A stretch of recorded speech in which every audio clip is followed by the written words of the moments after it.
as the title of the school suggests, molecular materials. It's a winter school on molecular materials. So basically, you can say a small change in the topic. Instead of protein oligomers, I use protein assemblies. There is a slight difference. We'll talk about it a little later. But I'm trying to talk about protein assemblies as molecular materials. But the disclaimer is this, that this is basically something that I've prepared for this particular winter school, because this has to be a pedagogical talk. So I wanted to make it very basic to make sure that there is a diverse audience here, from PhD, masters, BS, and then there is people involved in physics, chemistry, and probably a couple of biology people as well. But so just to talk a bit more, so my lab is actually an ensemble and single molecule biophysics lab, which uses a 4 spectroscopy tools.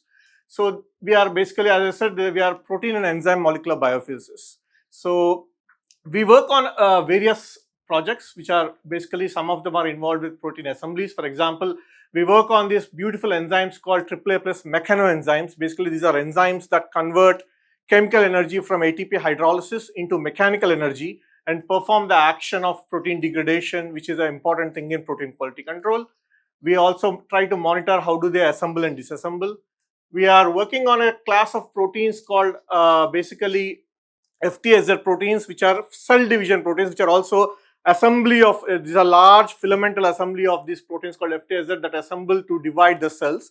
We are working on that. And then a different kind of assembly, which is called as liquid-liquid phase separation, basically where the hydrophobic interactions or the electrostatic interactions play a role and kind of phase separate the protein molecules in the system. This is called as liquid-liquid phase separation. And then a part of my lab also works on a fundamental problem of protein folding, trying to understand knotted proteins.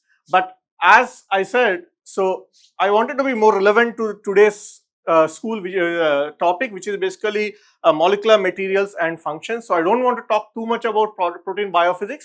So what I'll be talking about is, as I said, a large part of my lab works on these protein assemblies, right? So how are these protein assemblies being used as molecular materials? So I'll give a detailed introduction, and then a kind of literature review, and also a kind of broader perspective of how these proteins are being used as molecular materials. And then towards the end, I'll talk about our recent work on trying to understand the pathways of assembly of these particular proteins. Okay, so I guess a lot of, or everybody in this audience know what is proteins, right? So basically, this is going to the structure of my talk. Let's not worry about this. But so you all know what are proteins, right? So what are proteins? So proteins are basically a fundamental unit. They are called workhorses of the cell, right? So if you are doing anything in your body, so either it could be some of the hormones, or the enzymes that catalyze biochemical reactions, or for example, if you talk about many of the structural proteins, for example, there are proteins like titin, which are important for your for the structure of the that gives you elasticity to your basically either it could be heart muscles or other kind of muscle proteins. They are actually acting as channels and pumps that kind of allow your specific ions or specific molecules to pass through it. And they're also very important antibodies. So if you, that's why people say proteins are the workhorses of the cell. So you give anything in your body, you cannot escape without correlating with the protein. So basically, these are the workhorses of the cell.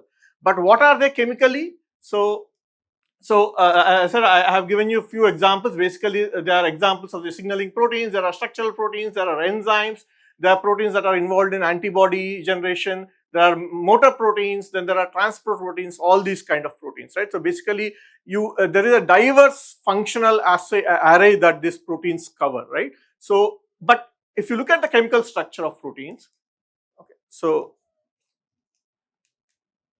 so proteins, from your simple chemistry point of view, it's a very, very simple molecule, right? So basically, you have, from your fundamental knowledge of your school knowledge, proteins are nothing but polypeptides, right? They are polymers of your peptide bonds, but then they have a fundamental changes in their alkyl chains, and there are around 20 essential amino acids, right? So basically, proteins are nothing but your polyamino acids. So the amino acids join with the peptide bond, and then they form long polymers, and then these are called proteins. And then there are the difference comes from around, these are called alkyl chains, where there are around 20 amino acids, essential amino acids, that kind of make the proteins very unique. you can see as an estimate of it, there are tens of millions of proteins that exist with just a combination of these 20 amino acids. So you can imagine, and each amino acid combination can produce a different function. So that's why they are so diverse and so important that they have been even used in the materials chemistry. So that's what we are going to talk about today. So before I talk about the proteins, just for the audience, the diverse audience that are here, so it is important to know that when I say the word protein, a lot of people think that it has something to do with biology. Actually, proteins, as I said, are only workhorses of the cell. Protein interactions, or the functions of the proteins, they're all related to chemistry. So if you look at in biological systems, how are proteins produced? Actually proteins are not synthesized as proteins in the body, right? So I guess in the body or in the cell, proteins are never synthesized as proteins. So there is something called a central dogma of molecular biology, where you have all the protein sequences that are necessary for the function of your body are already encoded in your DNA, and depending on the time and depending on your overexpression, these DNA gets translated into transcribed into RNA, and then from there the ribosome kind of converts into proteins. So if you want to make any modifications in the protein, you always have to start at the DNA level. So you do not synthesize your proteins. Even today, with so much of advances in chemistry, you cannot synthesize a protein greater than 100 amino acids, right? 100 amino acids is something that people have done over the years from the peptides using solid state peptide synthesizer or others. But even today, you cannot synthesize larger proteins, and most of the proteins are pretty large. So we depend on the biological systems to give us the proteins. So if you're working in a lab and if you want to work on a specific protein, you cannot synthesize it. So you ask the bacteria to do it by giving it a specific DNA sequence, and you give it the DNA sequence, the bacteria gives you the protein, and then you isolate it, and that's where the biology ends. So the protein work starts, and protein-protein interactions and protein chemistry, it's all chemical interactions. So your biology ends when the cell gives you protein. You extract it, you isolate it, then you purify it, and then that's where the biology part ends. And then the chemistry part begins, where you are trying to actually understand the protein interactions and protein-protein assemblies, right? So one thing that I want to emphasize to this wider audience is, whenever somebody sees the word protein, don't think that it is something related to biology. Yes, the functions it does are biological in nature, but it doesn't mean it is biology, because actually the interactions that are governing the protein assemblies or the interactions that are governing the protein functions are all chemical in nature, because at this point we are unable to synthesize these large proteins because of our chemistry has not developed to synthesize proteins. We are relying on bacterial systems to produce the proteins, which are called recombinant DNA expressions. Okay, so that is something that I want you to keep in mind. So okay, so if you look at the hierarchy of the protein, as I said, proteins are nothing but your amino acids, right? They are basically amino acid sequences that are stapled together with a peptide bond. But if that is the case, then there are 20 amino acids, then there are n number of combinations that should end there. But it will not end there. So the proteins basically, if compared to any other polymers, have a unique nature in the sense these proteins actually take, with a simple hydrophobic interactions and hydrogen bonding interactions, they take a specific shapes. They are called secondary structure units, which could be either alpha helix or beta sheet or these kind of secondary structural units. These are simple. These are simply governed by your either hydrogen bonding network or hydrophobic interactions. And these governing units, which is basically secondary structure, further fold and form what is called as a tertiary structure, right? So a simple primary amino acid sequence is converted into secondary amino acid or secondary structures, and these secondary structures, if there are multiple units that come together and form what is called as tertiary structure. But it doesn't end there. Many of these tertiary subunits kind of start interacting based on the surface charge or based on the kind of interactions that are exposed and form what is called as quaternary structure. And in most of the cases, what you see is that most of the functional proteins have these quaternary structures, which are assemblies of these tertiary structures, right? So, so this is how the hierarchy would look like. So you have a primary structure that goes into secondary structure, which is basically your alpha helix and beta strand. And then that goes into your a tertiary structure, where you could have a hairpin, you could have a beta globulin kind of structure, and then these assemble to further form a large variety of quaternary structures. And these are all naturally occurring structures. As I said, you could have a nice finite ring 3D cages, you could have 2D lattices. I'll show you examples of 1D chains that these proteins assemble, and then there could be a stochastic assembly where it could either lead to amorphous or fibrillar filaments. And then even there are also conservates, which are basically, as I said, which is nothing but a liquid-liquid phase separation where proteins come out of it and then do their own function. So this is basically the hierarchy of the protein structural organization. Starting from your basic primary amino acid sequence, you could have even 3D lattices, right? And you could have a large fibrillar structure. So all these are formed. And can you tell me what kind of interactions do govern these? So these are governed by simple interactions that we regularly see in our body, which is basically in our chemical reactions. Most of these, for example, alpha helix formation is governed by hydrogen bonding, right? And then the formation of the tertiary structure is governed by mostly hydrophobic interactions. And then if you are interested in basically trying to look at the formation of the quaternary structures are generally governed by your electrostatic interactions or van der Waals forces. So these are simple interactions that govern this, but it is important to distinguish that this is where the most of the study ends, where you understand the tertiary structure.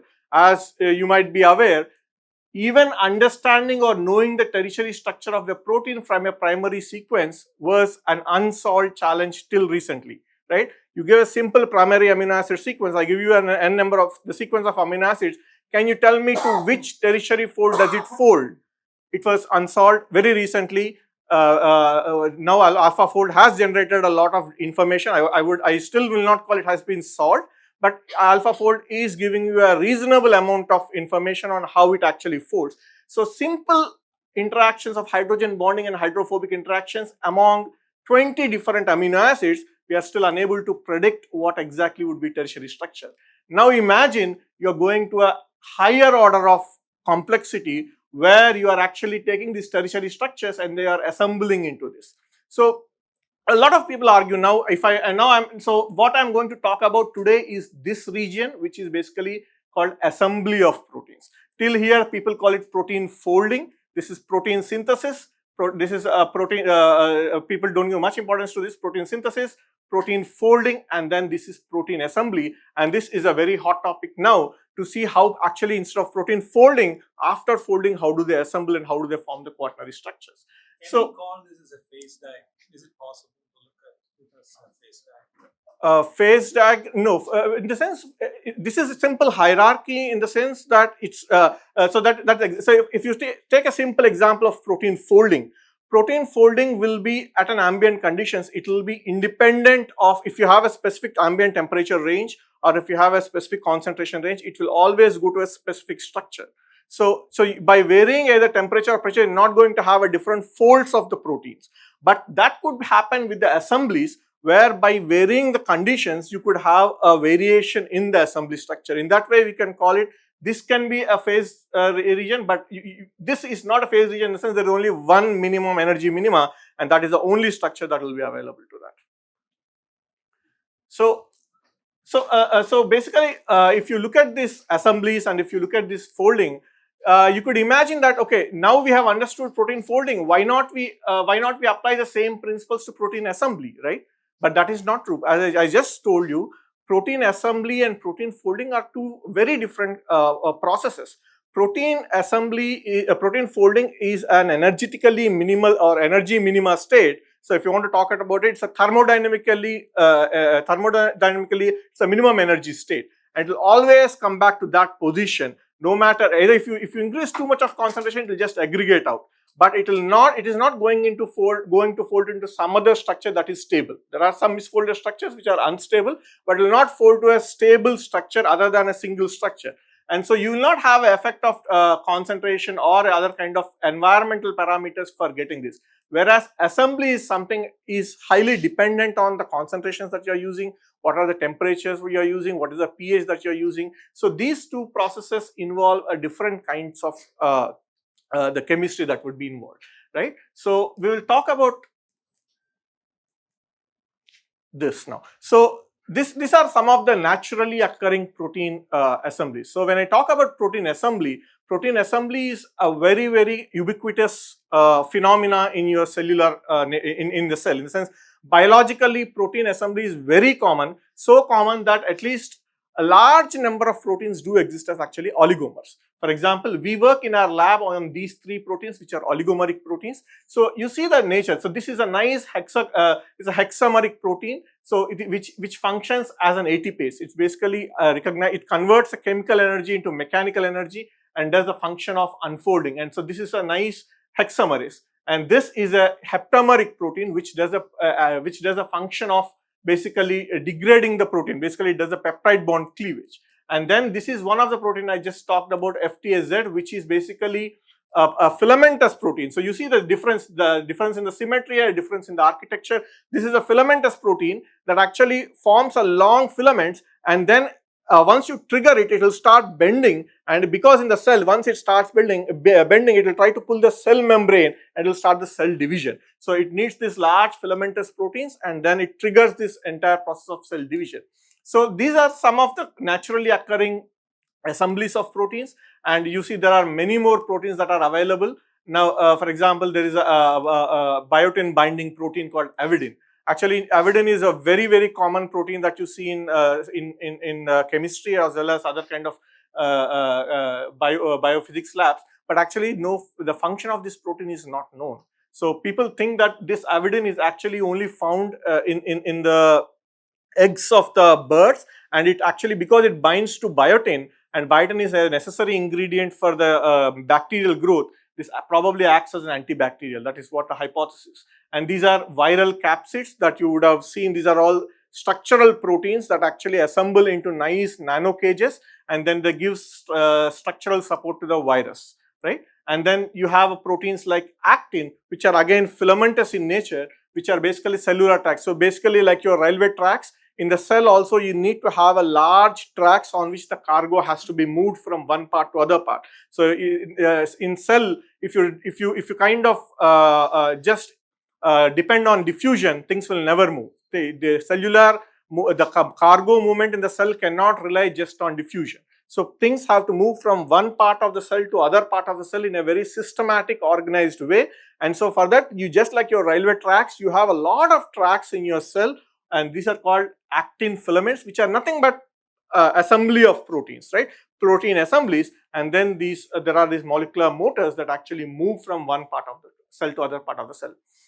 Now the question is, I've talked about a lot of proteins that are having that are assembling in the protein, that are assembling as higher oligomers, right? Higher assemblies. Now what triggers this? Like in your normal chemical reactions, there would be always a triggering agent, right? Or something that kind of, you have a monomeric protein, for it to form an oligomer or for it to form an assembly, you need to have a trigger. But if you look at the biological context, a lot of factors can actually trigger. For example, this particular protein called ClipX, so this is basically triggered by addition of ATP. You add an ATP, then it brings together and it starts forming this oligomer.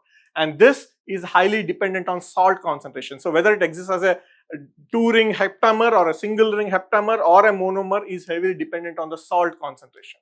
This is basically dependent on a GTP, nucleotide. So if you, for example, this is a beautiful example of pH dependent. So viral capsid, right? So viral capsids are all pH dependent. For example, CCMV, it is monomeric at a lower pH, and slightly above 5 or above 6, it starts forming these nice capsids. So pH can trigger these things. So if you see these things, it is not a single, there's not a single triggering agent, or there's not a single way that you could form these assemblies. The assemblies are kind of triggered by a huge range of variations, starting from there could be spontaneous, there could be pH, there could be salt, as I said, and like nucleotides, in this case ATP or GTP, which is basically forming like your cofactors. And so all these can actually trigger these assemblies. Now looking at this, so okay, fine that we have seen the functions of these assemblies, but is it actually, are these any specific structure, or these structures could be pretty varied? Now if you look at the nature has actually assemblies of these proteins, and these are all like, you could have a nanocage, you could have a nanotube, you could have a tetrahedron structure, monolayer, bilayer, and all these kind of structures. And all these can be triggered by using various triggering agents. And so all these actually do exist in the nature. So it's not the protein assemblies in the nature are not pertaining to only a single kind of structure. You could have a various structures resembling the actual nanoparticle nanostructures, right? Now the question is, so if you have, as I said, so these are all the naturally occurring protein assemblies that I wanted to show you, and these are so beautiful that if you are actually looking at these structures, even like if you see this carboxysome shell, or if you want to look at this TEV virus or these kind of proteins, so you could see that they assemble either symmetrically or asymmetrically, and they could actually sit on the top of each other, even in, so for example, the Clipex Clippy example I've shown you, there is a hexameric Clipex that sits on a heptameric ring. So basically there's a huge symmetry mismatch there, but still it functions very nicely. And so basically you could have a huge assembly of these proteins that are there, right? And the functions, as I said, the functions in the nature are pretty diverse. They vary from giving the mechanical function to load distribution to structural support. For example, the assemblies like this, they act as selective permeable membranes. And also, for example, the carboxysome shell, they act as efficient catalysis or basically efficient enzymatic hubs kind of thing. So this is all fine in the sense naturally you have so many assemblies and there are so many functions to this. Now this is where the triggering point came, probably around a decade or slightly more than that, that can we mimic this, and can we actually, this is all naturally occurring and then you are finding out the triggering agents, but can we actually trigger synthesis of protein assemblies? Can we actually in the lab, in a test tube, can we actually do a assembly of this? That is where the idea came around more than a decade back. And so yeah, one thing that I wanted to say is all these beautiful structures that you are seeing are actually resolved structures, right? Highly resolved structures and solved structures. And generally in good olden days, probably maybe a decade back or so, people used to use mostly X-ray crystallography for that. But now, as Professor Pradeep showed in his talk today, so cryo-EM is the best model or best instrument or best technique to resolve these structures. And most of the structures that I have shown you here, for example, this is a very, very common, ferritin is the most common protein assembly that is used as a even a control or a standard for your cryo imaging. So basically you can use this trick, and if your protein assemblies are small, then you could use what is called as NMR for this. And so basically these are not hypothetical or they are not model structures, they are actually solved structures either using X-ray crystallography or cryo-EM. Now coming, I want to ask a question, the previous thing, in biology, you have all kinds of assemblies, you said. Now I'm seeing a 11-mer. Yes, yes. And solid state, we say, hey, pentagons are not good. Heptagons are odd numbers. Right? Assemblies are difficult. You say all these are assemblies and they all form crystals. They are form crystals, yes. So now, does it mean that you have biology does not obey this odd symmetry inorganic crystal system? Most probably, because heptameric oligomers are very common, as I said. So we ourselves work in our lab, which is called Clippy, which is a nice heptamer. It's a 2-ring heptamer. Basically, it's a tetradecameric protein. So heptamers, pentamers are very common in biological systems. And you would also see something like a pentamer sitting on a heptamer or a hexamer sitting on. So even if there is a symmetry mismatch, they nicely sit and form a very ordered complexes. So it is very common, and it is very, as I said, I don't know the rules of the inorganic part there, but it is very common in biological systems to have an odd membered ring. They form crystals. They form crystals. Like for example, Clippy, that's a nice, that's an XRD structure.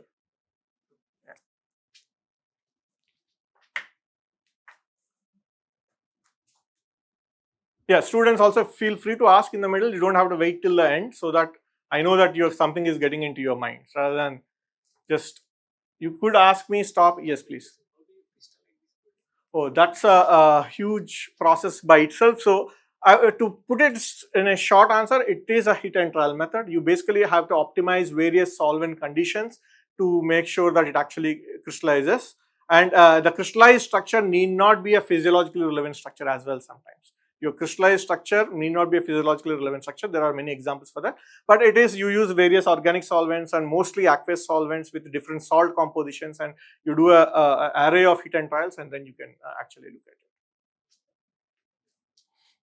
Yeah. So now the question is, this is all good, right? You are looking at what nature has given you, what nature is doing with these assemblies. As I said, so that it is doing all these beautiful things with assembly. Can we mimic, or can we even think of doing these protein assemblies? Can we synthesize, or can we basically? Okay, so this is what I said. So you could also predict the structures using AlphaFold, for which Nobel Prize was given, and this has now expanded to even looking at assemblies of the protein, not just the tertiary fold of the protein. But so I just want to summarize this part where I have seen that you could have a huge variety of structures. You could have a fibrous structure, which is very common, which is spider silk, probably one of the toughest material known, right? Now, so spider silk, which is just nothing but an assembly of two proteins, which is basically rich in glycine and alanine, right? So rich in glycine and alanine, two different proteins, they assemble and they form nice fiber, and you will be surprised to know that it is one of the strongest materials, right? So you could have collagen, which is a triple helix structure, right? It's also a assembly of fibrils, right? And it is very commonly used in cell adhesives and then tissue engineering and other parts. You could have a functional amyloids, which are fibrillar in nature, and then they are used commonly for your nano coatings. Ferritin, as I just showed you an example, ferritin is a very common control or standard that is used in cryo-EM. It forms a nice icosahedron, and so it's a 24-mer nano cage, and it is commonly used in drug delivery. Even today, it is very commonly used in drug delivery, because ferritin assembles and disassembles in a pH dependent manner. At an acidic pH, it disassembles, and so you kind of put your drug, and then you change the pH, it assembles, and then you introduce into the wherever you want, and then if it is especially lysosome or where the pH is acidic, it again disassembles and the drug is delivered there. It's a very commonly used drug delivery agent. Viral capsids have been used as vaccines. For example, COVID-19, during that time there have been many vaccines. There was a revolution in the vaccines. There are many vaccines that have used viral natural viral capsids as carriers for your carriers, not drug delivery, as your vaccine carriers. And then people have used other kind of, for example, this is a very interesting one that I really like it, which is a layered nanostructure, which is called reflectin. And this has a very tunable refractive index. Basically, it is basically depending on the metal ion concentration, it changes its refractive index, and basically based on that, you can tune the optical properties of this. And then muzzle adhesive protein, this is again aggregated protein that is used as an underwater adhesive. So naturally occurring assemblies have been extensively used in material science for their applications, and their structure is pretty diverse. Now, if I look at it, so what are the properties that you think a biopolymer, in this case a protein assembly, would have as an advantage over a traditional materials? So one of the major advantages is the biocompatibility, because it's a protein. So if you are using it as a drug carrier, if you're using it as any other in a biological system, the compatibility is much higher than any of the organic or inorganic materials. The sustainability, because these are all protein polymers, you could easily degrade them using proteases, which is basically hydrolyzed by enzymes. You just have to cleave a peptide bond, which is a very easy bond to cleave. So it has a high sustainability, and because it is there is no heterogeneity in the oligomeric in the amino acid sequence. So unlike your chemical synthesis, where there could be some kind of byproduct, there could be some kind of heterogeneity. Because we are getting it from the gene level, the proteins are synthesized from the gene level, the amino acid sequence is always very precise. So there is no heterogeneity there. So you'll have an atomic level precision, and so because there is atomic level precision, it will always fold into an exact structure and will assemble into a similar structure. And as I said, there could be they could give you what is called stimuli responsiveness. For example, ferritin, which is pH dependent, and then there could be a light dependent stimulus and all these things. So efficient catalysis and other things. So basically all these properties, if you look at it, these kind of are available already in the natural protein assemblies. Now can we use, because of these properties of the protein assemblies, now can we use them for a synthetic assembly, is what we are trying to look at it, right? Now, as I told you in the initial slide, so if you look at the interactions that are governing these protein assemblies, they are pretty minimal. So the major interactions are either electrostatic interactions, they are hydrogen bonding, hydrophobic interactions, the pi-pi stacking, and some of them are host-guest interactions like non-covalent interactions, and some of them are covalent. I have a question that in your community, do you look at functions of assemblies versus functions of proteins? Are they two distinct categories you look at? So I can give you the example of what happens in my lab. So basically, when we look at the assemblies, right, in many cases, the monomeric units are enzymatically inactive. They do not function. They are there for a structure point of view, but enzyme, for example, I gave you example of FTSZ, which is basically a filament kind of structure which helps in cell division. So, or ClipX. So, all these enzymes, only once they form an assembly or once they form oligomeric structure, only then they start actually acting as an enzyme. If you just isolate the monomeric unit and if you do not trigger the polymerization, they do not actually function much. So the function of the monomeric unit is very different from the function of the assembly. So you have a category of proteins and functions and protein assemblies and functions. Yes, yes. Is there a category wherein function of the protein is different from function of the assembly? Function of the protein is different from the function of the assembly. That's a good question.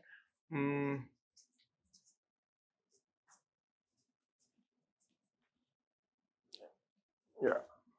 Well, it is nice. I need to think about it. I don't remember at the top of my mind. I know that non-functional monomers and functional assemblies, but two things having very different functions is something that I cannot think at the top of my mind. Yes, there could be few of them. I need to look into that.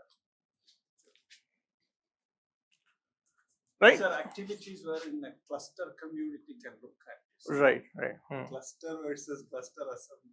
Right.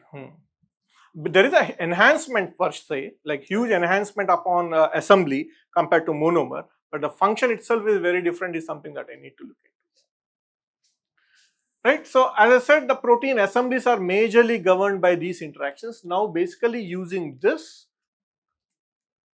right. So we can make some of these biocatalytic materials, functional materials, encapsulations and others. So I'll just, without taking much time, I'll talk about some of the taken from a few reviews, how people actually thought about making these protein assemblies. It's like, as I said, till now I only talked about assemblies that occur in the nature, but can you actually mimic it and make protein assemblies of whatever proteins that you want? So there are few commonly available methods that are used for this. For example, there is something called a symmetric protein fusion or something called genetic fusion that I'll talk about. And you can trigger the assembly by metal coordination. You can trigger it with the by linking it with a non-proteinaceous material like a nucleic acid, or you can do it with a covalent bonding, or you can do it with a whole. So these are all synthetic ways of assembling a protein, where you could actually assemble the protein using host-guest interactions, covalent bonding, and also using just electrostatic interactions and combination of many of these tools. So I'll briefly in the next few minutes take few of these various strategies and give you one or two examples of how people have used to oligomerize or assemble proteins using some of these synthetic strategies, right? Now the first one that I really like or basically that I myself use it is using genetic fusion. So genetic fusion is basically where now you have one protein, suppose you have a protein that trimerizes and then you have one protein that dimerizes naturally. Now genetically you can link these two because as I told you in the beginning, any protein is encoded by its gene sequence or DNA sequence. So DNA sequences fusing is very with the advantages or with the so many advances in genetic engineering these days. Or you can take the gene that codes for this and take the gene that codes for this, and then you can link these two at a gene level. So you don't have to come till a protein. You can link these two at the gene level, and when the protein is expressed in a bacteria, it is expressed like this, right? Now because of that, because of this protein to have a tendency of trimerizing and because of this protein having a dimerizing, so it kind of forms an extended ring-like structures. Like here is a good example for that, where they have taken an esterase, which is basically a trimeric enzyme, right? It basically forms a trimer, and then you have a coil region, which is a dimer, and then they have basically, so this is they have linked this particular protein to the green one. So basically you can see this is one monomeric unit, and because of its trimeric unit it forms this trimer, and now this are free for oligomerization, and because these forms nice tetramers, so this kind of forms this kind of nice octahedral cages, and this can be extended. So this is one method that is commonly used, which is called genetic fusion, where you know a particular protein that oligomerizes in a specific fashion, a particular protein that oligomerizes in another specific fashion, you link them at gene level and express it, and then it forms this nice higher oligomeric structures, right? The other one that is more commonly used these days is to use the complementary electrostatic interactions. For example, you have a oligomeric protein that has exposed charged residues. For example, this is an example of that. So this is a CCMV viral capsid. It has exposed positive charge, and then you have an avidin, which is basically forms a tetramer. So this forms a nice oligomeric structure, and this forms a tetramer. And so because there are charged residues on this, is positively charged and there is a negatively charged, so these kind of form sit onto this, and then this structure kind of extends and forms a higher oligomeric structure. So basically this is a other commonly used method, which is basically trying to use complementary electrostatic interactions to extend your entire setup, right? The other one, for example, here is an example, a similar strategy, but where people use metal coordination nanoparticle insertion. I think similar to what Professor Pradeep's lab is trying to do with the BSA protein, I guess, but where you will have, you have a much larger nanoparticle, or much larger stable protein, which is having a nice oligomeric structure, and you have to identify the residues that are there, which are exposed, and mostly charged residues, and you could take a complementary charged nanoparticle, and this kind of assembles into a nice nanoring. So, and this is also commonly used. As I said, this is being used to form, I think, nano clusters as such with this. And you could also do what is called single point mutations. So basically, if you look at the proteins, right? So as I said, you can convert, if you in the beginning itself I have given you a list of amino acids, right? There are charged amino acids, there are negatively charged amino acids, there are positively charged amino acids. So you could actually change one amino acid to other amino acid, which is called mutation, which is basically done at a genetic level. So to make it more clear, every amino acid is coded by 3 bases. So this is called genetic coding, right? Every amino acid is coded by 3 bases. Now when the protein is basically synthesized by ribosome, the ribosome recognizes these 3 bases and then translates it based on the genetic sequence. Now if you want to convert an amino acid, for example, a common way is to have histidines on the outside, because histidine forms a nice coordinate covalent bond with the metal ions. So if you want to, you have to identify the amino acids that are exposed outside and go back to the gene sequence and see what are the amino acids that are there, and then you can mutate them, or by alter the gene sequence and then mutate them to amino acids which are basically either lysine or histidine, which can form some kind of complexes with the metals. So you could convert that into, so for example, you see this is basically an example of a variant of cytochrome, where it has been the outer residues have been mutated to histidines. Now these histidines, because of the charge that is involved in them, so they'll try to bind with various nickel, various divalent cations, either nickel, copper, zinc. This is very commonly used in purification as well. And now because this is exposed, so the next monomer comes here, and this will also have exposed. So this kind of chain propagates. Now because depending upon the metal ion, it will have a difference in the structure. A nickel, copper and zinc would have a variation in their structure, right? So you could have variations in the structures of the oligomers that will have, depending on the metal ion that you're putting into. So that is also a common way that people use to make these things. And so this is a very interesting example that I came across. As I said, I was reading for this talk, where I wanted to see how it has been used. You will be very surprised to see. So there are only 20 amino acids, but there are something called non-canonical amino acids or non-natural amino acids. So you could actually incorporate those non-natural amino acids to the gene level. So what this work has done by Yang and Song is, they have replaced all the alanines in your protein with bipyridine alanine. So you can design a code or genetic code for that and convert the alanine to bipyridine alanine. And so now you have all the alanines that are there. For example, these are the various amino acids that have been replaced. For example, Z is a bipyridine alanine, so they have replaced it with this various amino acids like K44Z. So now because there is a bipyridyl ring, it forms a nice coordinate covalent bond with the metal ions, and depending upon the metal ion and depending upon where you are mutating, you could have a variation in the structures. You could have either a nice linear structures, or you could have a two-dimensional structures, right? So you could use a combination of genetic engineering like mutations. You could have a non-natural amino acids incorporated, and you could also have a variation in the metal ion to vary the structure of the final assembly that you are getting in, right? So so this is 1D and 2D nanostructures of this acetyl transferase. This is an enzyme called acetyl transferase which trimerizes and changes. So there are further many more methods, but one common other method is to use covalent bonding, which is basically using a disulfide bond. Now, a very common and strong covalent bond is that of a disulfide bond.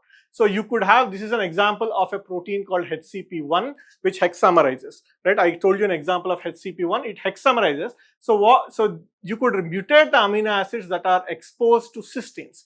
Now, once you mutate the amino acids to cysteines, cysteine forms a nice disulfide bond, and you could have these nice nanorings which are pretty long. So that you can see this is a large nanoring that can actually extend into a few tens of nanometers, right? So so you can mutate the amino acids and then you can do it. And then if you want to disassemble that, you use a reducing condition, because they're all linked by a disulfide bond. You could change the condition to a reducing condition and this will disassemble.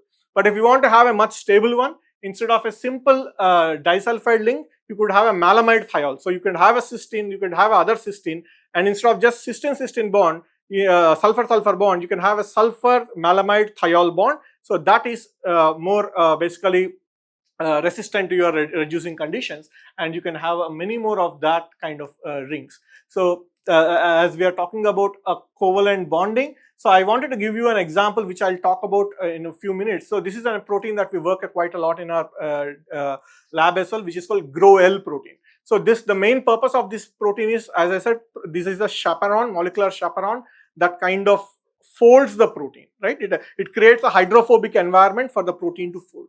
Now, in order to have a large assembly of this, so it was nice. So basically, using a sulfur with again, some of the amino acids have been replaced with cysteines, and then you can either covalently link using spiropyran, and this is in equilibrium, or this is in equilibrium with merocyanine. So this can actually form a nice coordinate covalent bond with metals, whereas this is a very stable compound. So you can covalently link the sulfur to this using to the spiropyran, and then this is in equilibrium with this, although this is more stable. But once you add a metal ion like magnesium, this becomes stabilized and it binds to this oxygen, and this forms a nice rings kind of thing. So it forms a large rings. So basically this is a large ring with the entire pore being hydrophobic. As I said, this has a nice hydrophobic environment inside, which helps in folding the proteins. So instead of a small one domain, you'll have a nice long ring that actually has an entire hydrophobic lining inside the pore, and this is extensively used quite a lot. And I'll come to like one or two more ways of doing it. The other way is using hybridization using nucleic acids. So proteins, so if you know, nucleic acids have a great tendency of what is called base pairing, right? So A will base pair with T, G will base pair with C. So you could have a nucleic acid sequence, and you can have a complementary sequence corresponding to that. And so once you have this, for example, it could be two ways. So you can have the enzyme which is basically a homo oligomer, and this could actually form, basically you can link this protein using these various nucleotides, and then once you have nucleotides, and then using a complementary sequence, these can assemble into a nice BCC lattice. And you could also alter the lattice structure also depending on the length of the nucleic acid that you are using. Further, you can use what is called nucleotide binding proteins. So here so basically this is a dimerizing domain, right? This dimerizes, and this blue one is a nucleotide binding domain.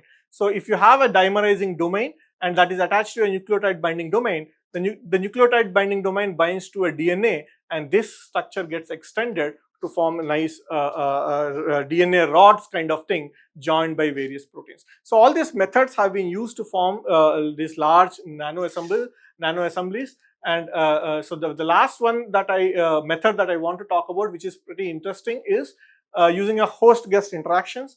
So basically, this is a nice example where it's a combination of three different proteins. There is a FGG, there is a recoverin protein, GST protein. GST actually forms a dimer, so it kind of helps in dimerizing. So basically, you see this is basically dimerizing. The purple one is dimerizing, and then you have a protein called recoverin, which is basically the gold color one. And then there is a small peptide called FGG, which is attached. Now this FGG can actually sit into the cucurbitate uril, which is basically forming a host-guest chemistry. So each cucurbitate uril can accommodate two of these FGGs. So this kind of acts as a linking agent, and this kind of linearizes and forms a long chains. Now this recoverin protein that I showed, it has a huge conformational flexibility depending upon the metal ion. So you add a calcium, it kind of expands. You add EDTA, it contracts. So expands, contracts. So this acts as a nano spring, and it has been used as a nano spring where in a calcium dependent manner, the structure either elongates or shortens. So these are, I've only highlighted some of the commonly used methods, but there are many more methods that people have used to synthesize large protein assemblies and to use them actually in a commercial setting. So I'll not talk about this. As I said, there are many more methods. If you are interested, there is a review article. There are many more review articles, and you could see that I talked about host guest, opposite charges, and all those. But there are many other methods that can be used to form these nice protein assemblies, and they have been used for various purposes, right? So in addition, just I think more recently, computational design, basically machine learning, has also been used to identify the regions or surfaces, and it can form a large, how it can form protein assemblies, right? So I'll not talk about the computational part, but what I would like to say is that these protein assemblies have also found a lot of applications, both for biological purposes and for non-biological. I gave you example of biological purposes where they have been used as a drug delivery agents, they have been used as vaccine carriers, and more recently the collagen based ones, and the synthetic variants in the sense non-natural collagen based ones are being used as a tissue engineering scaffolds, and because of the high density of the enzymatic catalytic sites, they are also used as a nanoreactors. But what is interesting is there are also a lot of biological, non-biological applications of this, particularly for optical and photonic materials, sensors, and because of the spring-like actions, they're also used as soft actuators. I'll talk about a couple of applications that are there. For example, this is the protein that I said we work, GROEL, but this is not from our lab, but this is a GROEL which is basically attached to spiropyran, and then in magnesium dependent manner, it kind of oligomerizes, right? So that is what I have given you. But this GROEL is a ATP hydrolyzing enzyme. So in an ATP hydrolyzing manner, this kind of alters the conformation. So whenever there is an excess of ATP, because the GROEL chaperone is an ATP dependent chaperone, it alters the conformation, and whenever there is a change in the conformation, it can produce a lot of mechanical force. It can even produce forces as close as nanonewtons for few tens of GROELs. But if you increase the length, you could further increase the amount of forces, but it can easily produce forces in the range of nanonewtons, that in an ATP dependent manner, the conformation changes, and every time there is a conformation change, it is producing a force, right? So this is something that I told you, which is basically a mechanoenzyme. So mechanoenzymes means they use ATP to convert that ATP into mechanical energy. So these are being used in nanopores for DNA sequencing and protein sequencing. So just imagine this figure this way, I forgot to put it. So basically this is a membrane on which you have a large assembly of proteins embedded into that, right? And then in an ATP dependent manner, this protein can translocate this particular nucleic acid or a protein into this, and unfold a protein and send it to it. Now if you have a nanopore here, which is basically a conductive nanopore, depending upon the amino acid or depending on the nucleotide that is passing through it, there will be a change in the conductivity, and you can identify the kind of nucleotide that is there. And this is actually a commercial technology now for nanopore sequencing. Oxford Nanopore Sequencing uses that, but they just use solid state nanopore, but you could also use it using a biological nanopore, right? And So this is an example of a light harvesting system where you have a protein, basically this is a hexameric DSP1, and then you have this is also a this is a heptameric protein ECC, this is a ECCM. So basically you could nanoparticle and protein based polymer you can form. So you can form a nanoparticle protein based polymer, and then you can have a chromophores on this. There is a chromophore attached to it which absorbs in 375. So it harvests the UV, and because of the and based on the FRET, it actually converts into visible light and it kind of harvests this. So basically it has also been used as a light harvesting system.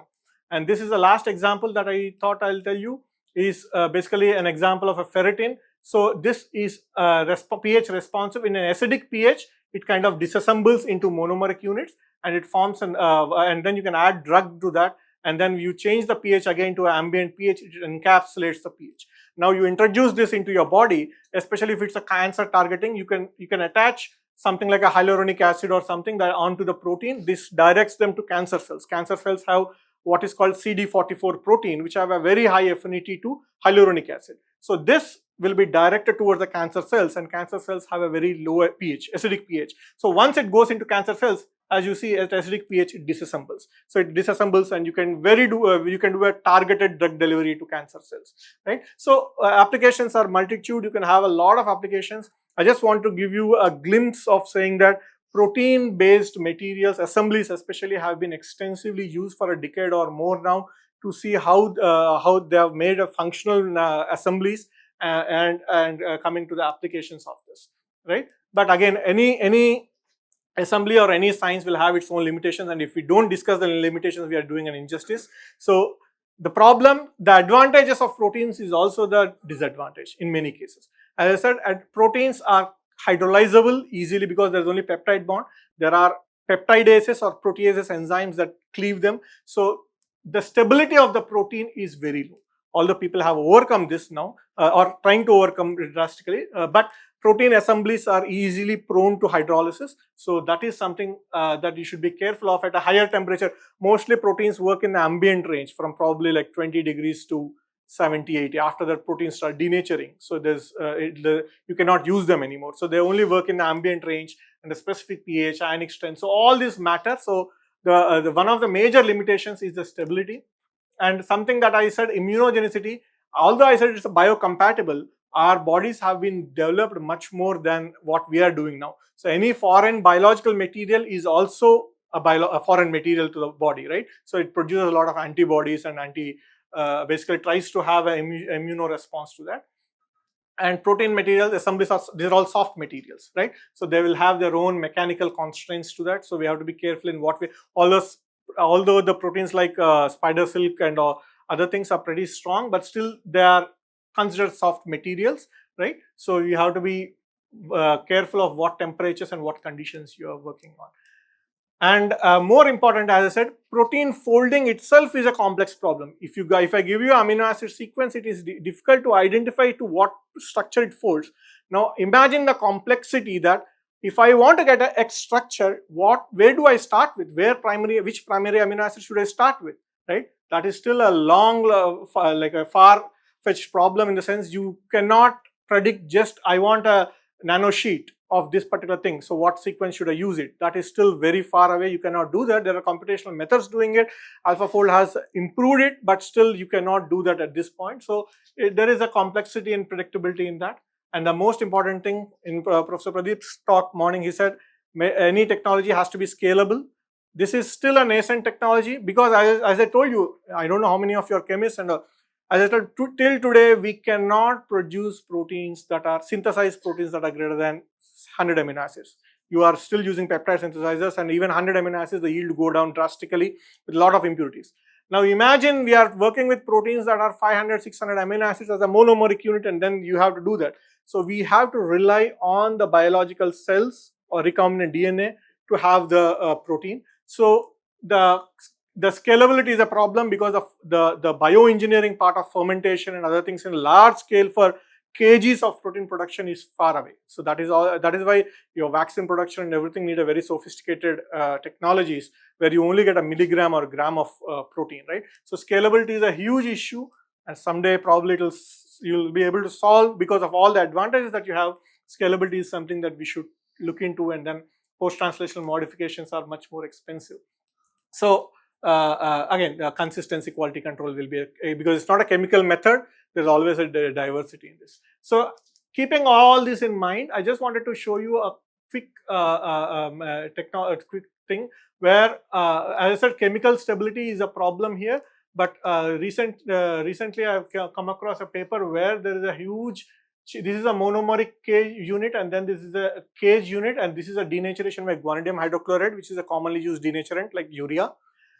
Formation of these higher oligomers actually increases both their chemicals. So this is for the monomeric unit, and this is for the large cage structures. And so you can see there is a huge variation in the stability of this. So people are working on increasing the chemical stability, but other things we need to look into it, and then you can see the changes in this, right? So challenges and those things, fine with that. So I just wanted to give you a overall view of the protein assemblies as a material. As I said, there are at least 4 or 5 proteins in our lab which kind of assemble. Although we directly do not use for materials application, we use them for multiple purposes. As I told you in the beginning itself, we use to understand, we are more interested in understanding the biological function rather than using it for a synthetic material function. So we are looking at an assembly of proteins called FTSZ, which kind of forms this ring and kind of perturbs this, helps in cell division. But very briefly, what I'll talk about is a more or less a paper, not paper, this is a paper in revision where we try to look at the pathway of oligomerization or pathway of assembly of a protein, right? So we have these proteins called ATPases, which are mechanochemical enzymes, which kind of convert chemical energy to mechanical energy, and they are very ubiquitous. So they are found for protein unfolding, they are found for protein disaggregation, they are found for DNA unzipping. But a lot of these enzymes, actually, I said, they need triggers. So the nucleotide is a trigger. So basically you add ATP or ADP, it kind of forms these hexamers. So, and they are non-functional in their monomeric unit, and they are only functional in their oligomeric space, right? So basically we wanted to see an enzyme which is called as a enzyme called MPA, which is a mycobacterial proteasomal activator. It is a part of mycobacterial protein degradation system. So basically this is a hexameric enzyme. Now while we were working on this enzyme, what we realized is many of the other ATPases require a trigger factor, a trigger as an ATP or something to kind of hexamerize. But this enzyme kind of spontaneously hexamerizes. You don't have to add anything, it spontaneously hexamerizes. We were surprised to see this because I have worked on quite a lot of ATPases and all of them need some kind of thing, trigger, but this spontaneously forms this, and we wanted to see, can we try to understand how it is actually oligomeric? We are more interested in the physical chemistry part of the pathway of assembly, like how does this form a hexamer? Does it form from a stepwise mechanism of a monomer, dimer, tetramer and a hexamer, or it spontaneously forms a monomer to a hexamer in a concerted manner? Because this will have a huge variations or differences in the amount of protein that is produced. And there is another thing which is called co-translational oligomerization, where, as I said, the protein is always produced at a genetic level, right? So the protein folds first and then forms this, or the protein doesn't even fold, and basically when there are multiple ribosomes close by, they all kind of talk to each other and then they start forming. In the sense that there is no stable monomeric unit, there is only unfolded protein and then directly it forms a hexameric unit. This is what we wanted to test, and so as I said, this is an ATPase enzyme that converts chemical energy to mechanical energy, and it performs this function of ATP hydrolysis. So if you look at the structure of this, so basically this hexamer is mostly stabilized by a bunch of electrostatic interactions that are there at the junction of these beta barrel rings. So now we thought, what if we disrupt this? So, and as I said, this actually comes out as a hexameric unit, and we run what is called as a native page, which is where the proteins are separated based on their size. So it always comes as a hexameric state. And now what could be its assembly, and what kind, as I showed you, how can we disrupt this assembly? Because to understand the assembly or disassembly, you need to have a monomeric unit, but we were never able to identify the monomeric unit. We only get a hexameric unit. So can we actually break down using either chemical or thermal perturbation, and to see what pathways, what are the other oligomeric species that it takes to, right? As I told you, like there is a bunch of hydrophobic and electrostatic interactions that are governing or binding these proteins. So the general way in protein chemistry, if you have electrostatic interactions, you vary the salt concentration and see if it kind of falls apart. Or if it is a hydrophobic interactions, you use a 1,6-hexanediol to see if it falls apart. But interestingly, what we see is that at any of the concentrations that we see, mostly for this, it actually never forms a monomeric unit. To exist as a hexamer, or it kind of aggregates. That means hexamer is probably a very unstable structure at these concentrations of the enzyme. Maybe if you lower the enzyme concentration, it might be stable, but at these concentrations of the enzyme, the monomeric unit seems to be very, very unstable. And so we use a lot of bunch of spectroscopic methods. Like if I go from an oligomeric to unfolded state, it would have a sigmoidal nature. But if it forms through a cooperative transition, it would have a 3-state transition to this. So we wanted to understand these transitions using spectroscopic methods. So we use both circular dichroism, which gives you a secondary CD, and tryptophan fluorescence, which gives the tertiary CD. And in both the cases, what we observe is that it actually follows a gradual mechanism. So it's not a sigmoidal curve where it is a hexameric and monomeric, but it actually goes through a nice gradual state. And so we approached Professor Pradeep, and then we thought, instead of spectroscopy, why don't we do a mass photometry? I guess in the morning talk, he showed a mass photometer there. So we thought mass photometry would, because here what you have is an average signal, right? If there is a mixture of a hexamer and a monomer, it cannot differentiate. So because of that, so this gradual signal could be either because there is a mixture of hexamer monomer, or it is going from a hexamer dimer, tetramer dimer monomer. So both signals it cannot identify. So we approached and we.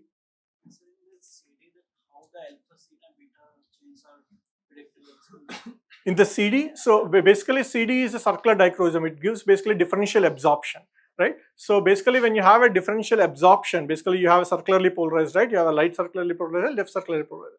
Now when you have a chirality in the system, like for example alpha helix, there is the absorption changes. Now all these, most of these absorptions are peptide bond absorptions, which are in the range of 214 to 230 range, right? Depending on the nature of the peptide bond, how it is, the absorption spectra changes. The absorption of the right circular, the left circularly, and the absorption of right circularly changes. Now when you take the difference of this, you get what is called circular dichroism, a differential absorption. So alpha helix is much more clearly visible in CD because it has a much more higher chirality than whether it's a right-handed alpha helix or a left-handed alpha helix, those things can be easily identified by this.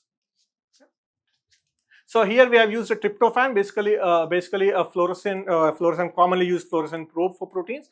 That will give you the environment in which the tryptophan is, whether it is in an exposed or in a buried environment. And we saw that there is a gradual increase. So this gradual increase could either be because there is a mixture of two species, or there is a stepwise mechanism.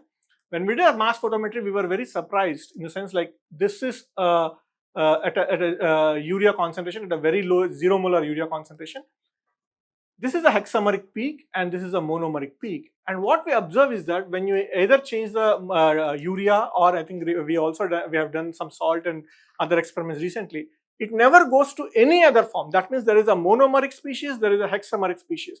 It never assembles into any other stable species. So there is a hexamer that is directly forming a monomer, and this is kind of very surprising. And so we thought we'll do some kind of kinetic measurements where if we are missing any intermediate, these are equilibrium studies that have been equilibrated overnight. When we did kinetic studies, I think we have done faster than this. Even then we observed that it only goes from a hexamer to a monomer without populating any other state. There is a constant dimeric state that is there, but its population doesn't increase much. So this kind of gave us an interesting observation that, so basically you have a protein and then you have a denaturant. So it basically, the denaturant is kind of, the protein is either existing in a hexameric state or in a monomeric state, and to increase the concentration you would have only monomeric state. Now this raises further question, is the folded monomer stable at all, right? So this is basically a concerted but a non-cooperative disassembly. But is the monomer stable at all? I will not talk about the refolding part. But what we have seen is that from our understanding, the monomer also seems to be very, very unstable, that it exists either in a hexameric folded form or an unfolded monomeric form. And similarly, we have done some experiments for temperature dependent studies. There also we have observed that the protein goes from a hexameric to the monomeric state. and it aggregates at a higher temperature. I'll not talk more in detail for this, but what we have observed is that basically upon thermal perturbation also, the protein actually unfolds and then it aggregates, and further upon increasing the temperature it disaggregates. Basically you can use a multitude of methods. For example, we use a circular dichroism, we have used a fluorescence, we have used a differential scanning calorimeter, and then we have also used what is called turbidity based assays. So we can use these assays to identify the various characters of structures of this. But to make the story short, so the protein actually kind of goes from unfolded state. Basically it goes from a hexameric state into an unfolded state that spontaneously aggregates, and upon further heating it becomes a monomeric state.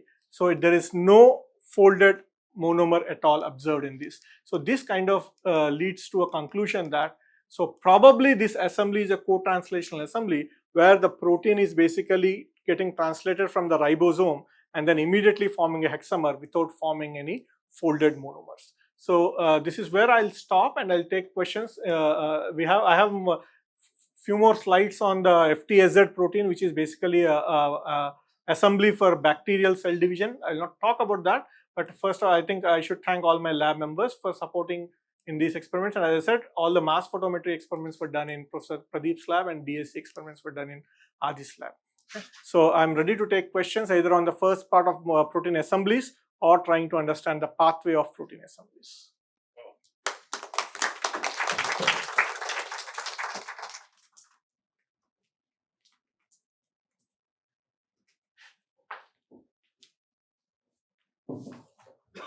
Sir, actually, oligomers are the starting point of neurodegenerative diseases. That is what we say. So how, like, as you have said that oligomers we can use for many application levels. So how can we differentiate with these two things?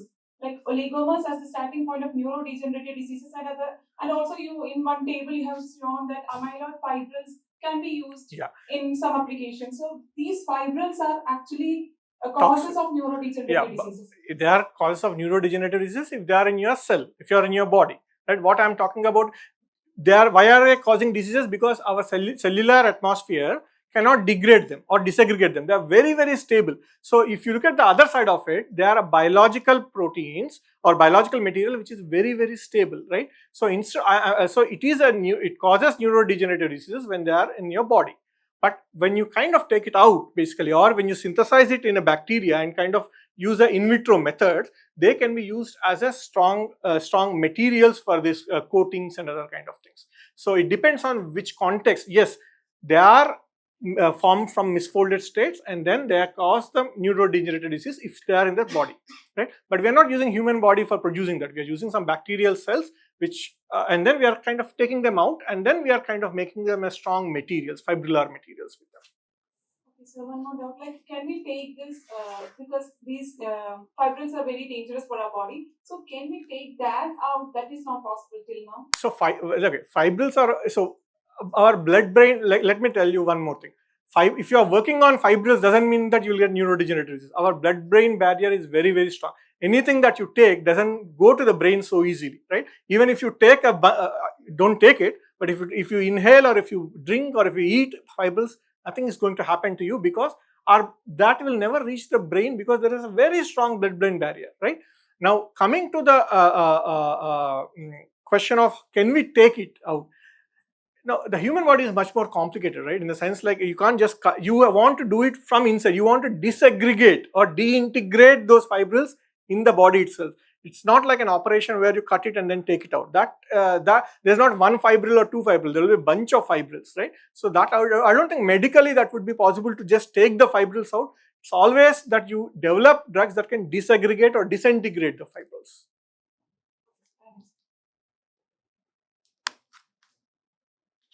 Thanks for the nice talk. Thank you. You mentioned about this bipyridyl containing. So if somebody wants to synthesize like non-natural amino acids, like substituting between different organ, so can this be done by genetic modification? Very interesting, good question. Yes. So there is these days it is possible. There is non-natural amino acids can also be incorporated into genes. So something called amber codons, you can use what are called amber codons. You have to optimize it. It's more involved, but you can optimize it. But there, so I didn't give it in detail. So what they have done is basically they have basically alanine, right? And then they have linked the bipyridine to alanine, right? Now you develop your codon for alanine, and it's similar to, I don't know if you look at M9 media or other media which have a nutrient resource. So there will be no other alanine source other than this bipyridine alanine. So whenever the protein needs to have alanine, because there is nothing other than the bipyridine alanine, it will assume that this is the alanine, it will incorporate in the sequence, right? Similar strategy, but you can also do it at a genetic level. So this is at M9 media, but you can also introduce non-natural amino acids inside, not a lot of things, but you can do some modifications for alanine and others. And there are codons which is called amber codons and other things which can be done at the genetic level. And one more question, general question, like in protein folding or assembly. So basically proteins have a lot of water loving part. Yes. So I know everything is happening in water. So Yeah. why do we mostly not talking about the hydrophilic interactions in protein folding? No, okay. So there are various theories of protein folding. One major theory that has ruled the protein folding for a long time is called hydrophobic collapse model. So why does a protein fold? Right now, if you look at simple from a thermodynamics or energetic point of view, an unfolded protein has a larger entropy, right, than a folded protein. Now, this is an entropically disfavored change, right?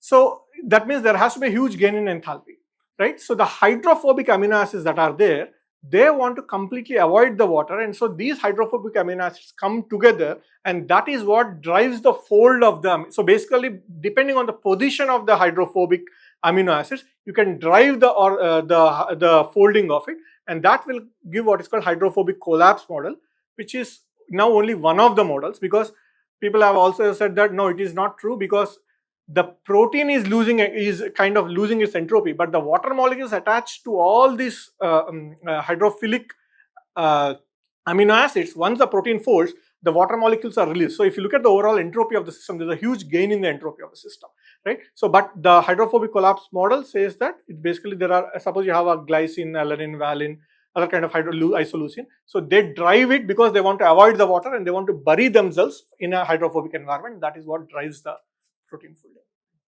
Similar strategies are used for assemblies also. Like for example, amyloids, if you line up a lot of hydrophobic amino acids in one side, because they want to avoid, they'll try to form intermolecular interactions to avoid that, and that forms a huge array of fibrils. So I was asking is that so their MP is going to hexamerization. So according to you, it's directly going to hexamer, no trimer or dimer is there. So do you have any proof of 3 stages: initial, final hexamer, and in between of negative state images? Negative, no, we did not do any cryo-EM as such, but MPA has even negative stain, but like our reliability is on the mass photometry and native page analysis. So native page analysis shows there is a hexamer and there is a monomer after, there is nothing else in between. And basically, if you do a mass photometry, you see a small dimer, but the population is not increasing, and that dimer could be even from something that is lying inside. So because the population is not changing, we are saying the hexamer is directly going to a monomer. And when cryo-EM structure of MPA is solved, and they only see hexameric MPA, they don't even see anything else. What he is saying is that if you are interested in it, you do it. Okay, let's do it. Shows a nanoparticle mediated assembly of protein, right? So if it is a metal nanoparticle, it can unfold or denature some part of the protein. So how it is folded? No, depending on, so if suppose in the example that I showed, that is a CCMV virus, that has a charged amino acids on the top, and nanoparticle is binding to it. So so depending on the if it is in the ambient conditions, then nanoparticle will not alter the structure. It might change some conformational change, but it will not unfold the protein as such. Like for example, if you are using the same conditions as your nanoparticle synthesis, for example, I think, for example, gold nanoparticle, something where you use a high basic conditions. In those conditions, the protein would unfold. But in this case, you have a folded protein and then you have a charged nanoparticle, and then it kind of binds to it. right? It will not change it will change the conformation, but it's not going to unfold the protein as long as your the conditions are ambient, the pH and other things. So it's not like mechanically you are putting it, so the electrostatic interactions would kind of disrupt the structure. That will only change small conformational changes.